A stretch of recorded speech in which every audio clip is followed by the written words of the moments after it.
یعنی حلال موجود ہے تو حرام یا مشکوک چیزوں کی طرف جانے کی کوئی ضرورت نہیں ہے، لہٰذا اس سے اجتناب کیا جائے۔ اور دوسری بات یہ ہے کہ جب ہم نے دیکھا کل گوشت کی شکل جو دیکھی جس کو انہوں نے یعنی ضبط کیا ہے، اپنی تحویل میں لے لیا، وہ سڑا ہوا گلا ہوا تھا۔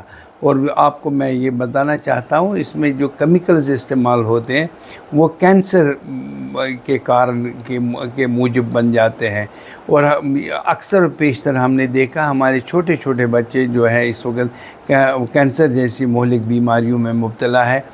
اس کی طرح ہم نے کبھی توجہ نہیں دے دی کہ یہ لوگ کھاتے کیا ہیں، اور اصل میں اس کا تعلق جو ہے اسٹریٹ فوڈ سے ہے، جہاں یہ کیمیکلز استعمال ہوتے ہیں جو کارسینوجن ہیں۔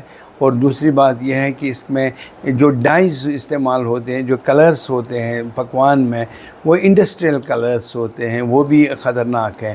اور جب ان کو لایا جاتا ہے مچھلیوں کے ڈبوں میں، مجھے ایک بات بتا دیجئے کہ ان ڈبوں میں کیوں لایا جاتا ہے؟ تاکہ ان لوگوں کی نظروں سے اوجھل رہے، کیا اس میں بھی کوئی راز ہے؟ لہٰذا یہ فوڈ اینڈ سیفٹی کے لوگوں پہ ایک ذمہ داری عائد ہوتی ہے، وہ ان لوگوں کی نشاندہی کرے۔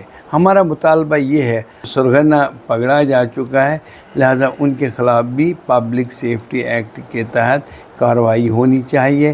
انہیں یہاں یہ سماج کے دشمن ہیں، یہ نہ صرف مسلمانوں کے ہی دشمن نہیں بلکہ سماج میں جو بھی کوئی آدمی ہے اس کے یہ دشمن ہیں۔ لہٰذا یہ مسلمان اور ہندوؤں کا سوال نہیں ہے، وہ تو ہے اس میں، کیونکہ ہم مسلمان حرام نہیں کھا سکتا ہے، مسلمان غیر ذبیحہ نہیں کھا سکتا ہے، مسلمان کھائے گا تو حلال کھائے گا۔ اور یہی وجہ ہے کہ ہم 650 روپیہ بھی دے سکتے ہیں حلال کے لیے، 700 روپے بھی دے سکتے ہیں حلال کے لیے، لیکن حرام کے لیے اگر ہمیں مفت ملے تب بھی ہم نہیں کھا سکتے ہیں۔ لہٰذا میں والدین سے یہ گزارش کرنا چاہتا ہوں اپنے بچوں کو یہ گوشت نہ کھلائیں، اس طرح کے اسٹریٹ فوڈز نہ کھلائیں، بلکہ ان کا خیال رکھیں۔ وہ ہمارے معمار ہے، ہماری زندگی سے ان کا تعلق ہے، اور وہ ہمارے مستقبل سے ان کا تعلق ہے، لہذا ان کا خاص خیال رکھا جائے۔ اور دوسری بات یہ ہے کہ میں نے فیصلہ کیا ہے کہ ہم گورنمنٹ کو لکھیں گے کہ ان کے خلاف مناسب کارروائی کی جانی چاہیے۔ جن فیکٹریوں سے اس کو پکڑا گیا ہے، جن فیکٹریوں سے اس گوشت کو پکڑا گیا ہے، ان جیسے اشیاء کو پکڑا گیا ہے، ان جیسے معقولات کو پکڑا گیا ہے، ان کے خلاف کارروائی ہونی چاہیے، ان کے لائسنس مستقل طور پہ کینسل ہونی چاہیے، اور گورنمنٹ متحرک ہو جائے۔ اور جو اگر یہ سیکاف کے ساتھ وابستہ یہ ہے تو باضابطہ وہ چیئرمین سیکاف صاحب اس میں باضابطہ کارروائی عمل میں لائے، اور جو اس میں ملوث ہے ان کے خلاف کارروائی تو ہونی ہے چاہیے۔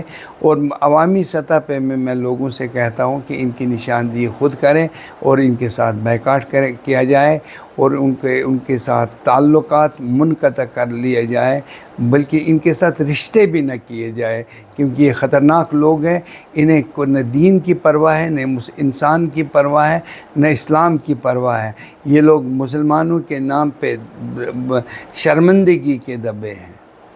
معمہ ہے یہ کیسے اس مقدار میں یہاں یہ گوشت آ رہی ہے۔ اور میں یہ سمجھتا ہوں کہ ہر ایک آدمی دوسرے دن ایک نہ ایک کہیں نہ کہیں کوئی دکان کھولتا ہے، ریسٹورنٹ کھولتا ہے، اور ہوٹل کھولتا ہے، چھوٹے چھوٹے ڈھابے کھولتا ہے، وہاں پہ بریانیاں بیچتا ہے، یہ رشتے بیچتا ہے، کباب بیچتا ہے، اور وہ ٹکے بیچتا ہے۔ یہ لوگ ہے کون؟ اگر اس میں منافع نہیں ہے تو یہ تو خطرناک ہے۔ لوگ اس میں کارروائی ان کے خلاف کریں گے، اور بلکہ محکمہ جو ہے فوڈ اینڈ سیفٹی کنٹرول کے ڈپارٹمنٹ کے جو لوگ ہیں وہ بھی لوگوں کے سامنے جواب دہ ہیں، ان کو بھی جواب دینا پڑے گا، اور پھر لوگوں کے سوالات بڑے کٹھن ہوتے ہیں۔